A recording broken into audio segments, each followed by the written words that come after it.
Thank you very much for listening to this week's talk on the Sedra of Emor, and we dedicate our learning to the speedy and complete recovery of Eliav Ben Chava, who was seriously injured in Lebanon yesterday, and his mother has made a heartfelt plea that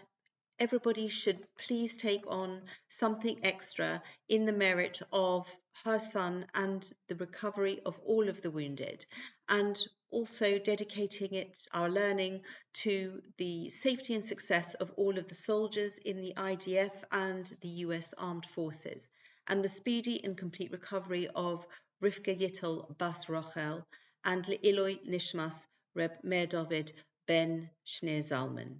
And when we're looking at all of the themes of healing and speedy recovery for people who have been wounded in action in battle, and we look at the themes of the Sedra of Emor, we look at two special days that are coming up. On Friday, the 14th of Iyar, we have Pesach Sheni, and on Monday night, Tuesday, the 18th of Iyar, we have Lag BaOmer. And we see how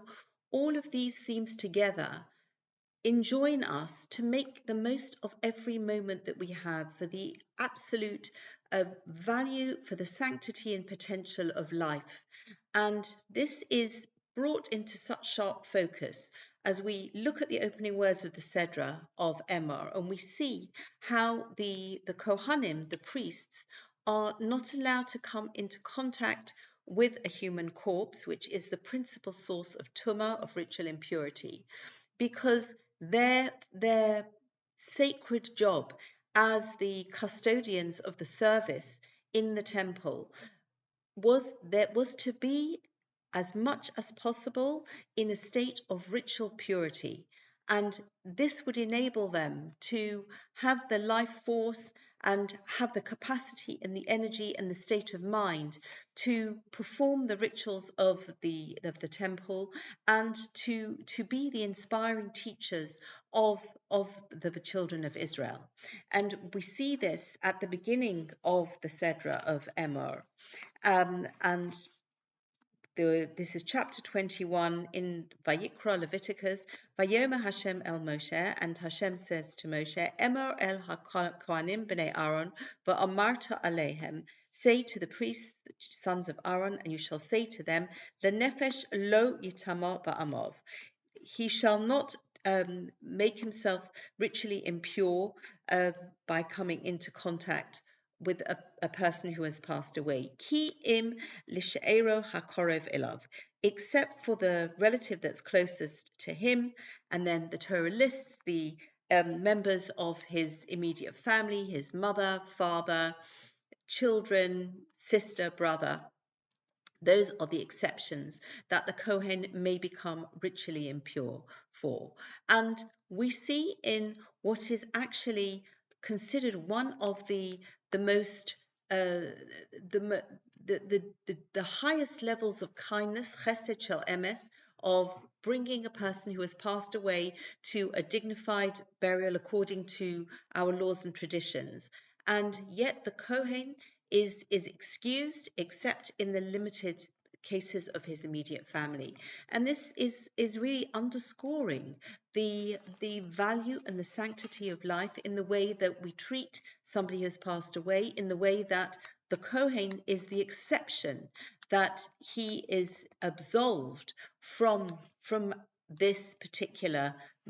very precious mitzvah, except for the cases of his immediate family.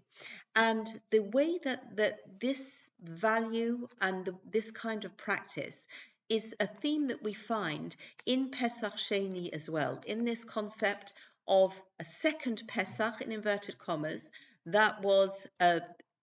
is actually described in the Torah, in the Sedra of Bahalosachar. And if we look at chapter 8, and we go to verse 6, which after the Torah tells us that the Korban Pesach, the Paschal offering, had to be brought on the 14th day of Nisan, and the Torah tells us, "Vayihi anoshim asher hayu tameim lenefesh adam," And there were people who were ritually impure because they had come into contact with a dead person. Velo yochlu lasos ha-Pesach, and they were not able to bring the Pesach offering by Yom Hahu on that day, i.e. on the day of the 14th of Nisan. Vayikruvu lifnei Moshe v'lifnei Aaron, and they drew near, they approached Moshe and Aaron by Yom Hahu on that day. Vayomru ha'anashim ha'ema, and those people said, Elov, to him, Anachnu tmeim lenefesh adam. We are ritually impure because we have come into contact with a person who's passed away. Lama nigora levilti hakriv es korban Hashem. Why should we be diminished by being prevented from by not being able to bring the korban, the offering for Hashem, b'moado, at its appointed time, b'soch b'nei Yisrael, in the midst of the children of Israel?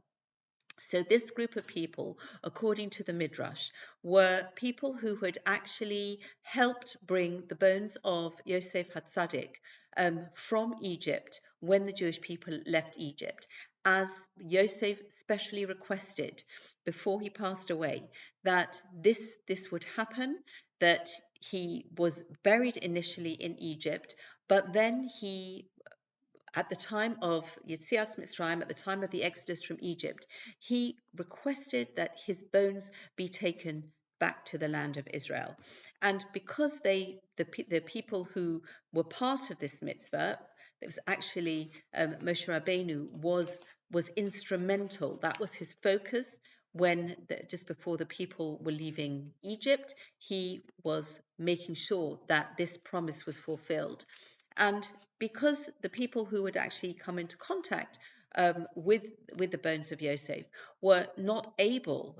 they were excused from bringing the Korban Pesach, but they were so keen to do the mitzvah, and their approach, the way they respectfully asked for some kind of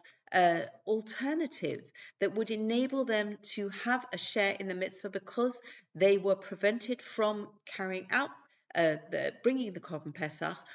because they had been busy with the mitzvah of burying Yosef's bones. And this is again showing us how the value of the promise that was made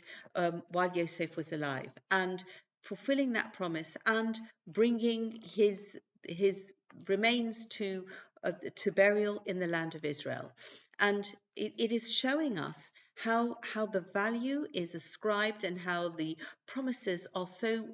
faithfully kept. And it is connecting, it is underscoring this value that we place on life. And if you look at also the day of Lag BaOmer, which is the 18th day of Iyar, and the Hebrew for 18, it is written out in letters, the gematria, Yud Ches, the letters Yud, which has a numerical value of 10, Ches, which has the numerical value of 8, and so that is often called Chai. And this day, Chai of Iyar,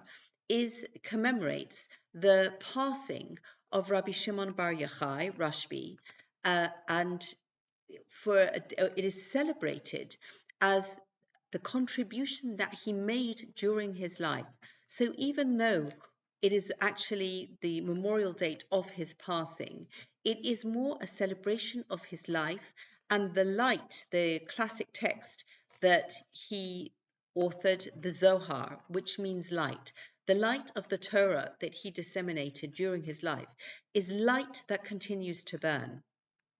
And I think that all of this comes together to really encourage us and inspire us. And there are so many examples that we see around us of heroic people who have a mission, who use every moment, or they are going to be looking for ways to bring themselves closer to Hashem, to cause as much goodness all around them as possible. And all of this is just giving us lessons and encouragement in terms of our perspective on the time that we have on this earth and how we use that time, and how we are so conscious of, on the one hand, the great potential that we have, and on the other hand, the limited time of that potential. And please God, in the merit of these lessons, in the merit of this very special time of year, and another one of the themes that we see in this week's Sedra, which talks, apart from the lessons that are specifically applicable to the Kohanim, also looking at the various festivals and Shabbos as well. And the passage that unusually talks about the Sfiras HaOmer, the counting of the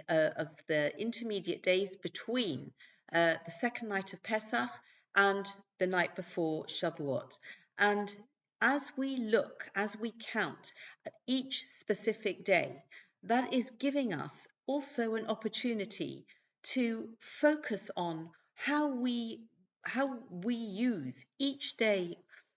of our lives. We only do this for 49 days once a year, but the message that it carries is something that we can take with us throughout the rest of the year as well. And in this count of the unique days between Pesach and Shavuot, we are counting up, and we are counting every day that we move away from the slavery in Egypt, from the levels of ritual impurity that